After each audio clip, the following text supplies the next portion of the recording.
품59 무문관 제12칙 암 한추인 본칙 서암원 스님이 매일 스스로 주인공 하고 부르고 스스로 예 하고 대답하고 이어서 말하기를 텅 비고 고요하고 밝은가 묻고는 예 하고 대답하고 앞으로 남에게 속지 말라고 하고는 예 하고 대답하였다.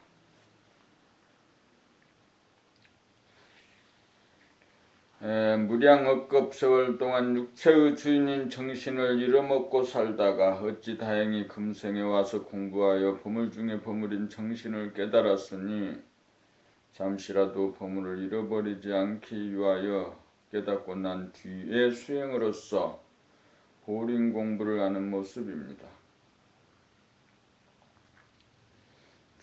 정신은 좋고 나쁜 두 가지 현상을 초월한 모든 현상의 근본이요 바탕인지라 정신을 깨달아 놓치지 않으면 좋고 나쁜 것에 흔들리지 않으므로 오로지 정신을 놓지 않기 위해 일편단심을 기울입니다.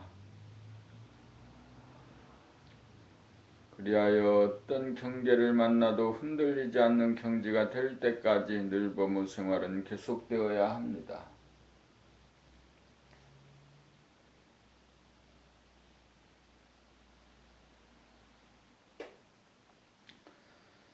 밥이 끓었다고 바로 밥을 먹을 수가 없고 뜸을 들여야 있고 밥을 먹을 수 있는 것과 같은 이치입니다. 어떤 사람은 정신이 무엇인지 알았다고 공부를 그만두는데 안 것과 행하는 것은 차원이 다릅니다. 어쩌다가 정신을 한번 깨닫고 맛을 보았다고 공부가 다 된 양으로 여겨 공부줄을 놓아 버리는데 정신이 보물 중에 보물임을 진정으로 알았다면 어찌 놓아버릴 수 있단 말입니까?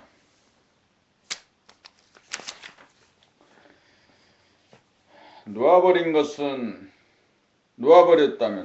것은 분명 보물이 아닐 것입니다. 보물인 줄 알았다면 결코 놓지 않을 것입니다.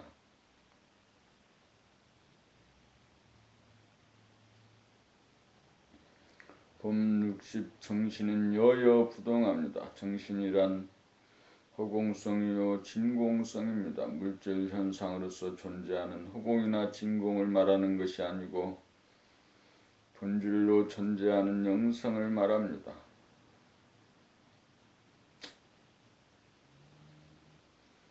본질인 정신이 항구적으로 존재하므로 물질 현상이 전개되어 우주는 성주 괴공하고 만물은 생로병사합니다. 정신은 물질인 몸과 마음의 전변무상하는 바탕이요 근본입니다. 그러므로 정신을 깨달아 증득하면 어떤 상황을 당하여도 바람을 맞지 않아서 몸과 마음이 흔들리지 않고 여여부동하여 인생고로부터 해탈을 하게 됩니다. 허공 또는 진공은 단 하나의 먼지도 단 하나의 바이러스도 없는 본성이요 정신입니다. 먼지를 일으키는 것은 마음 생각이 많은 것을 좋아하고 적은 것을 싫어하고 있는 것을 좋아하고 없는 것을 싫어하는 선입된 고정관념에 따라 양자택일의 눈에 보이지 않는 미세한 욕심을 끊임없이 일으키면서도 욕심인 줄 전혀 감지하지 못하는 가운데 계속 먼지를 피워 정신의 허공성과 진공성을 오염시켜 정신의 본모습을 깨닫지 못하고 지키지 못하여 괴롭게 살아갑니다.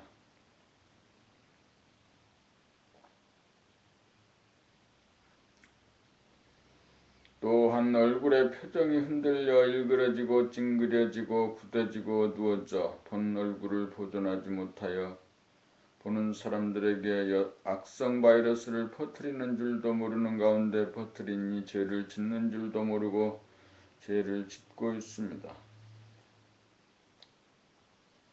어리석은 욕심을 부리고 있다는 사실을 자각하여 욕심을 부리지 않으면 먼지를 피우지 않아 정신의 허공성과 진공성이 회복되어 누구나 정신을 깨달아 본 얼굴을 보존하여 남에게 악성 바이러스를 전파하지 않는 동안이 되어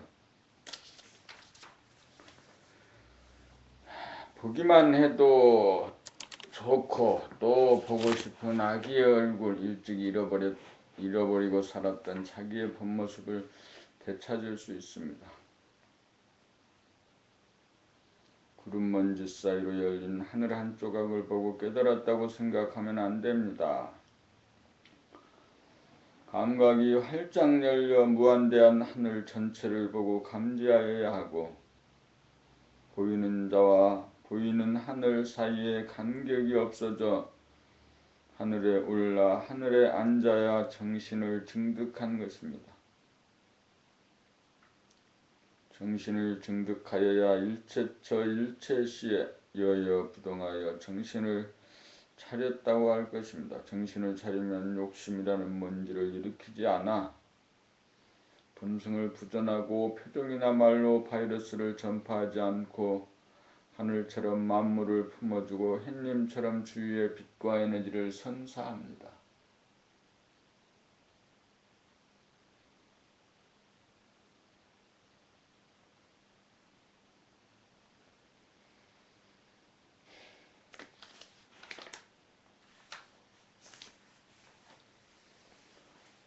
봄 60일 공부의 단계.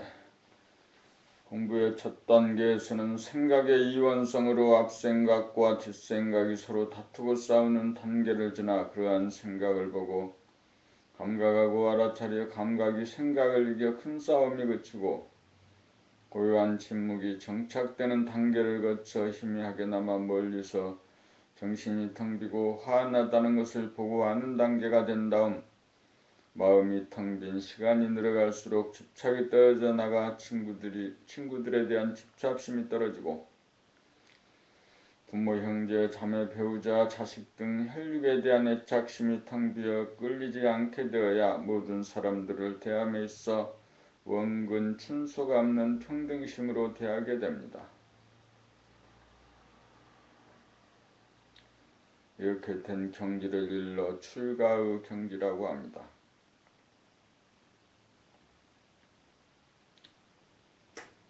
그러다가 정신이 텅 비고 화난 경지를 보는 늘범의 생활 가운데 잠시라도 몸으로부터 이탈하지 않게 되어야 미세한 집착과 애착, 탐착인 미세망념마저 떨어져 정신과 육체 사이에 간격이 없는 대후공성, 대진공성, 대광명성이 현존하면 크게 정신을 대각한 경지로 언제 어디서 무슨 일을 당하더라도 적연부동하고 여여부동하여 흔들리지 않게 되어야 하늘을 열고 하늘에 오른 하늘님, 하나님, 하늘님으로 하늘이 모든 걸 알아서 하니 일 마친 사람입니다.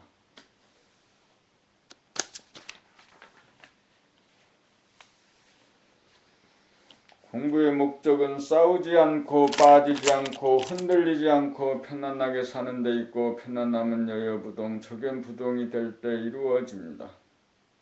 하늘에 오르려면 출가의 경지를 거치지 않고서는 불가능합니다.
봄 62 무문관 제14칙 남전 참묘 본칙 남전 스님이 동당 서당에 거주하고 있는 스님들이 왔다 갔다 하는 고양이 한 마리를 놓고 동당의 고양이다, 서당의 고양이다라고 시비가 벌어졌기 때문에 고양이를 잡아들고 대중들에게 말하기를 바르게 말하면 고양이를 살려줄 것이고 바르게 말하지 못하면 고양이 목을 벨 것이다 라고 하니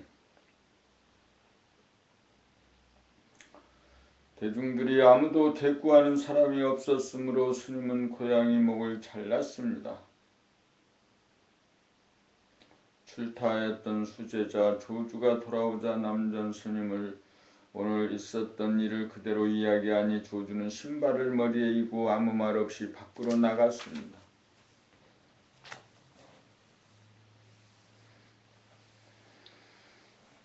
이에 스님은 그대가 그때 그 자리에 있었더라면 고양이는 죽지 않았을 텐데라고 말하였습니다. 여기서는 남전 스님이 고양이를 집어들고 바르게 이르라고 했을 때 어떻게 말하여야 고양이를 살리는 말을 할 것입니까? 각자 대답해 보기 바랍니다.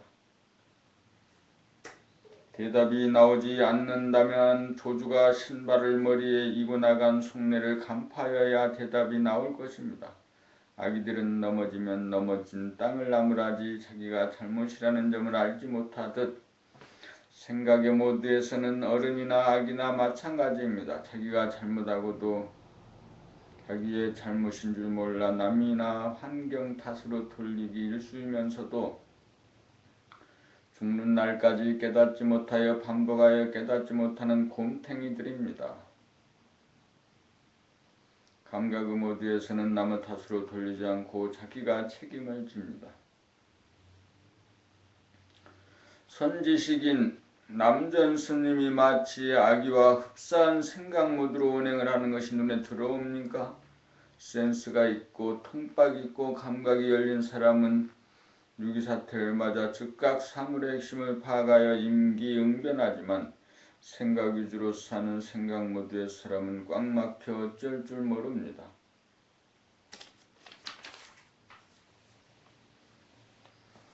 스님의 무릎 앞에 대중들은 꼼짝달싹도 못하고 얼어붙었는데 감각이 활짝 열려 센수와 기지에 넘친 조주는 스승의 자비를 알아 스승을 힐난하는 한마디 말도 하지 않으면서 스승에 대한 예를 지키면서 스승도 살리고 고양이도 살려냈으니 유기를 타개하는 무르익은 공부인의 솜씨를 찬탄하는 바입니다.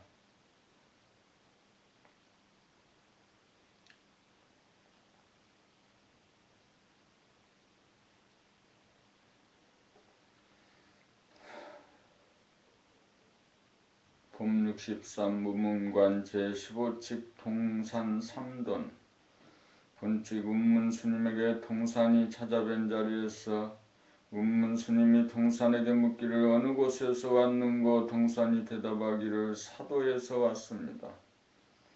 운문스님이 다시 묻기를 여름철엔 어디서 지냈는고 동산이 대답하기를 호남 보자사에서 지냈습니다. 운문스님이 재차 묻기를 언제 그것을 떠났는고 동산이 대답하기를 8월 25일입니다. 운문스님이 말하기를 그대는 60방망이 맞을 갑니다. 1돈이 20방망이이니 3돈은 60방망이.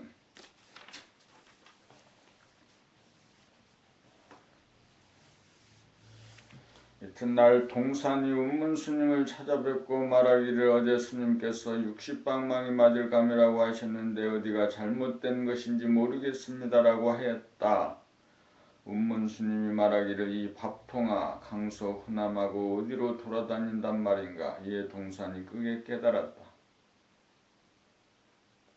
공부의 핵심은 차별적인 현상에 대한 것이 아니고 평등한 본질에 대하여 묻는 것입니다.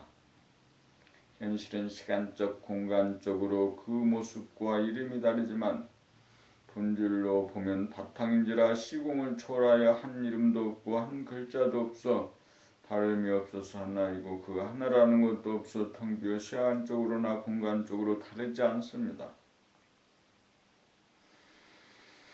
현상을 인식하는 것은 생각이고 본질을 깨닫는 것은 감각입니다. 그러므로 감각인 무심 가운데 생각인 일심이 공존합니다. 생각의 모두에서는 공간적으로 강선이 호남이니 하는 명칭과 글자가 있고 시간적으로 모년 모월 모일이라는 명칭과 글자가 있지만 감각의 모두에서는 공간적으로나 시간적으로 한 이름도 없고 한 글자도 없습니다.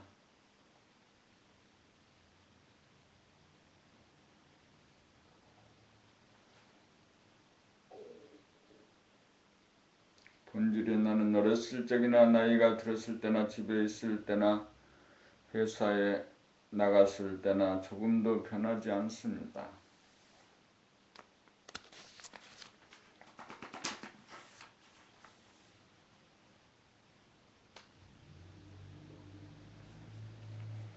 현상에 나는 나이가 들어가면서 달라지고 집에 있어서는 여보, 아빠, 엄마가 되고 회사에 나가면 대리나 이사나 사장으로 달라집니다. 현상은 생각으로 붙여진 가상적이고 가변적인 명칭이요 개념이지만 본질이야말로 있는 그대로 변하지 않는 진실입니다.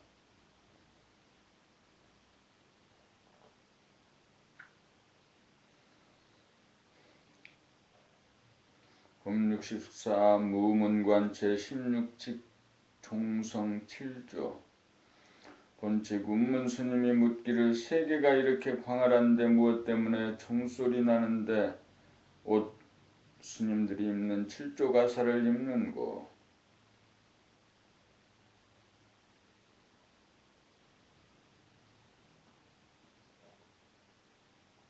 이 생각 저 생각 궁리와 검색을 통하여 알아내려고 하지 않고 이 생각 저 생각이 하나로 뭉쳐진 의문을 통해 의문을 피하지 않는 가운데 의문을 지속하여 의문이 사라진 평상심 무심 정신을 깨달으셨습니까?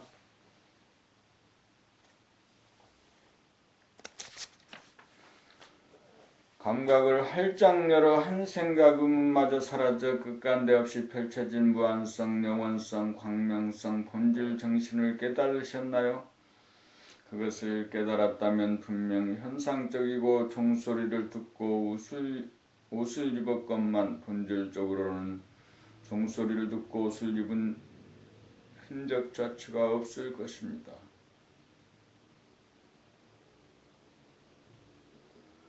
생각의 모두에서는 생각이 육체의 속성인지라 생각이나 오감을 통해서는 정신을 깨달을 수 없습니다. 시간 공간에 속박당하는 생각의 모두에서는 의문이 생길 수밖에 없고 문제가 그칠 날이 없습니다. 현상적인 문제를 맞이하여 의문이 생기고 의문이 순일무자박하게 지속되기만 하면 생각의 모두가 감각의 모두, 오감의 원대궁, 순수, 지각, 오 모두로 즉각 전환하여 평상심, 무심 정신을 깨닫게 됩니다. 의문을 통하여 생각이 원을 풀고 감각에게 바통을 넘겨주어 감각이 생각을 이기고 살아나는 과정입니다. 아침에 모닝콜 소리를 듣고 왜 옷을 입는가라는 말로 바꾸어 의문을 걸어도 마찬가지입니다. 실제로 부딪혀 의문을 발하여 깨달아야 합니다.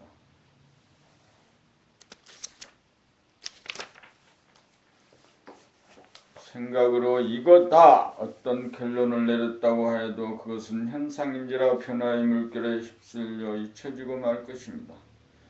문제는 의문이 걸리지 않는 것입니다. 의문이 걸리지 않는 것은 생각이 발전하여 사색의 차원으로 나아가지 못하였기 때문입니다. 생각은 자기의 몫을 다하여 자기의 할 일을 다 하여야 비로소 감각에게 자리를 내어줍니다. 그러므로 법나라책 12권을 통하여 성리연마에 매진하여 잡다한 생각의 차원을 일심의 사색의 차원으로 올려놓아야 합니다. 생각이 극에 이르러야 일심 의단이 발로되어 지속될 때 감각의 하늘이 열려 만사 만리의 근본이요 바탕인 무심 정신을 단박 깨닫게 됩니다.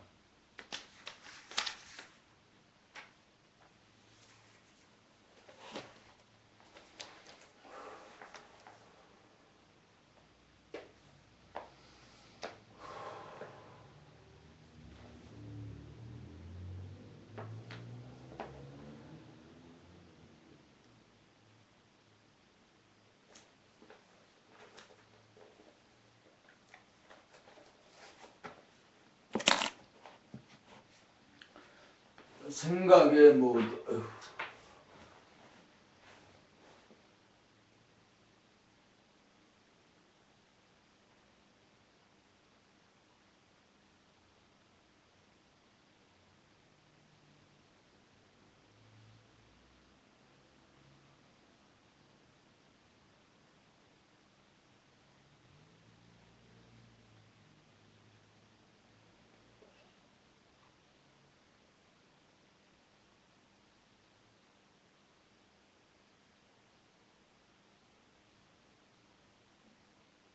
이제 이게 촬영이 될 것 같은데 촬영이 되는지 한번 보자.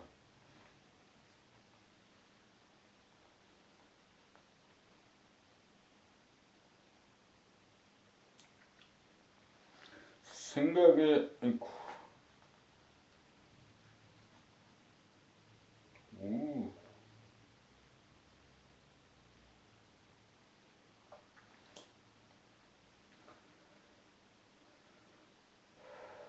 세 가지 모드, 세 가지 모드, 세 가지 모드. 생각의 모드에서는 자기가 누구이고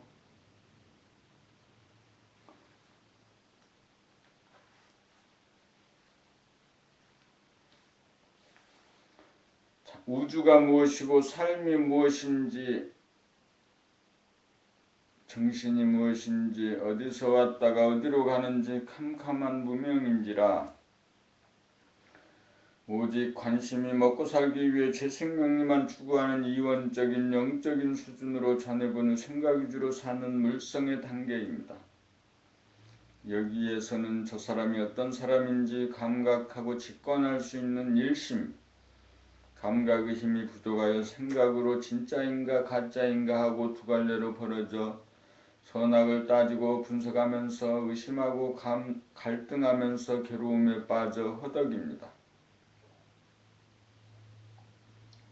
생각의 두 갈래를 감각으로 하나로 모으는 일심의 힘이 부족하여 겪게 되는 현상입니다. 두 갈래로 흐트러지는 것은 둘의 차원, 생각의 모두이고 두 갈래로 벌어지지 않게 중심으로 모으고 잡아당기는 감각의 일심의 힘이 있어 흐트러지는 마음을 흐트러지지 않게 하나로 모으는 힘이 있을 때 하나의 차원,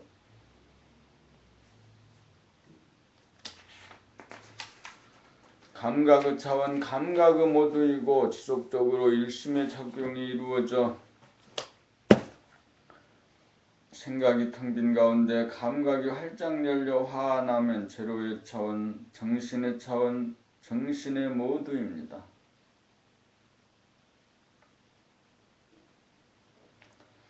좌뇌는 육체의 속성으로 생각을 담당하고 우뇌는 정신의 속성으로 감각을 담당합니다. 둘인 물성의 차원이 제로인 영성의 차원으로 진화하기 위해서는 반드시 두 가지로 흐트러지는 생각의 힘을 흐트러지지 않게 모으는 하나인 일심의 힘, 감각의 힘이 생각의 힘을 이기고 통과하여야 만사만리의 근원이자 바탕이며 제로인 정신의 문이 열립니다. 그러므로 수행이란 일심으로 정신 통일을 이루가는 것이 성결사항입니다. 그러나 하나인 정신 통일만으로서는 중심이 있어 두 갈래로 벌어지지 않아 끄달리지 않을 뿐 내가 누구인지 우주가 무엇인지 왜 사는지 몰라 근본적인 의문 무명이 타파되지 않아 가슴 깊은 곳에서는 여전히 답답합니다.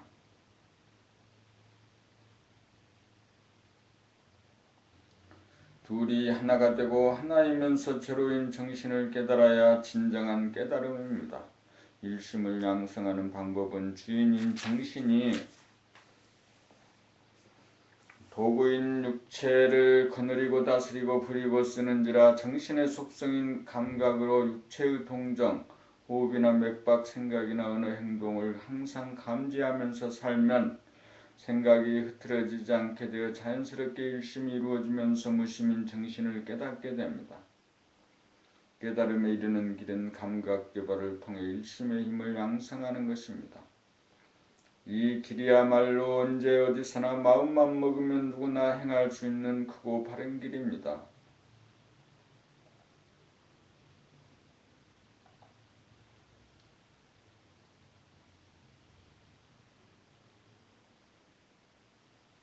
봄 66 무문관 제17칙 국사 3안 본칙 해충 국사가 시자를 3번 부르니 시자가 3번 응하여 대답했다. 국사가 말하기를 내가 너에게 시자라고 부른 것이 잘못이지만 오히려 내가 나에게 잘못 대답하였구나 하였다. 국사는 왜 자기가 시자라고 잘못 불렀다고 하였으며 시자는 왜 바르게 대답하였는데 잘못이라고 하였습니까?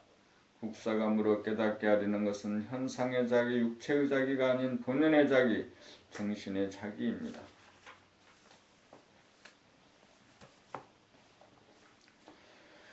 현상의 자기, 육체의 자기는 제각각이므로 이름이 붙지만 본질의 자기, 정신의 자기는 서로 다르지 않고 일체가 하나인지라 이름이 없습니다. 자기라고 하면 본질의 자기와 물질의 자기, 영체와 육체를 아울러 말합니다. 그러므로 현상적으로 말하면 시자라고 부르는 것이 조금도 틀리지 않지만 본질적으로 말하면 시자라고 부르는 것이 당치 않는 말입니다.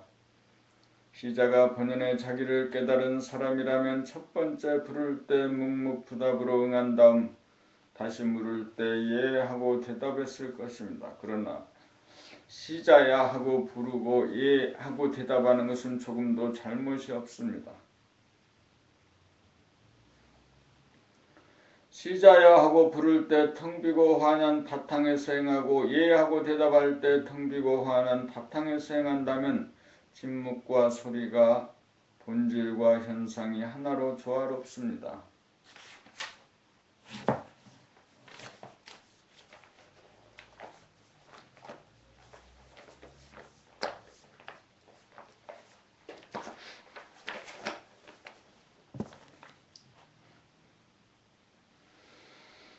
봄 67 무문관 제18칙 동산 3근 본칙 동산 스님께 어느 때 중이 묻기를 어떤 것이 진리입니까? 동산 스님이 대답하기를 마 3근이라고 했다. 선문답에는 하나이면서 제로인 본질에 대한 답도 있고 본질과 현상을 아울러 대답하는 경우도 있는데 본칙은 본성과 아울러 속성을 한꺼번에 대답한 경우입니다.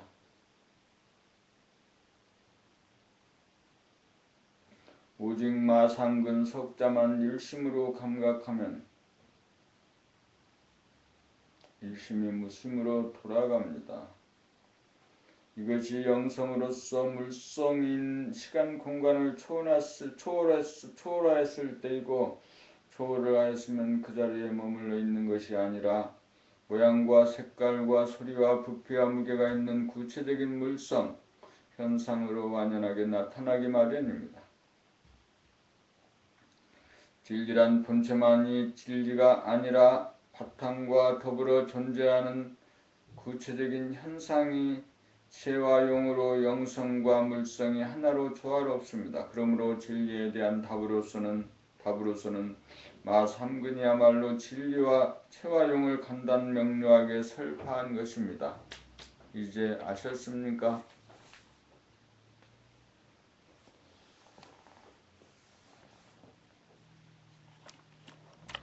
무문관 제19칙 평상시도 본칙 남전 스님에게 어느 때 조주가 묻기를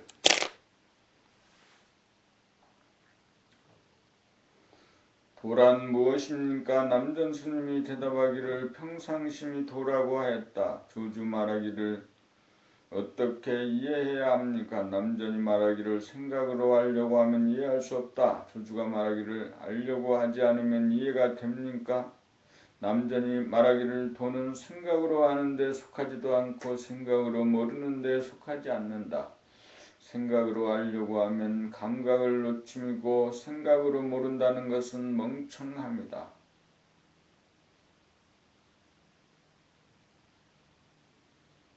만약 생각을 넘어 감각이 활짝 열리면 오직 태호와 같아서 툭 터져 확연하리니 무엇 때문에 굳이 시비를 논할 것인가? 조주가 이 말에 문득 깨달았다. 생각 모드에 있는 사람들에게는 도가 하늘 저 멀리 있거나 산속 깊은 곳에 있는 것으로 생각합니다. 남전 스님은 도가 아주 가까운 일상생활 가운데 있는 한결같고 변하지 않는 감각, 순수의식 평상심이라고 하였습니다. 너무나 가까이 있기에 등하불명으로 깨닫기 어려운지도 모릅니다.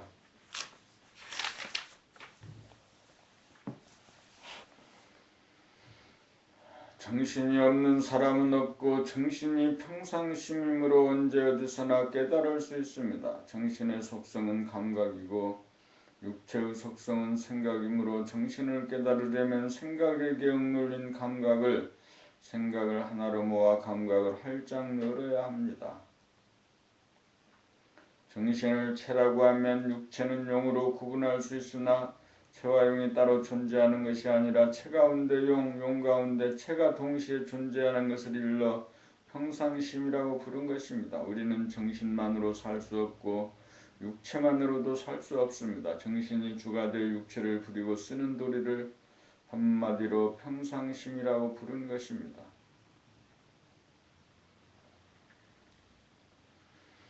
평상심은 정신이 육체를 감각하는 일심이 지속될 때 일심이면서 무심인 평상심을 즉각 깨달을 수 있습니다. 즉각 깨닫지 못하고 묻곰으로 힌트에 의거하여 겨우 평상심을 긍정한 정도라면 더욱더 노력하여 확철대오하여야 합니다. 확철대오하지 못하면 일심의 힘이 부족하여 경계를 만나 흐트러지고 물들어 평상심을 잃게 되어 인생으로부터 해탈하지 못합니다. 평상심에서는 생각의 먼지와 떼인 집착과 욕심이 텅 비어 깨끗하여 빛이 납니다.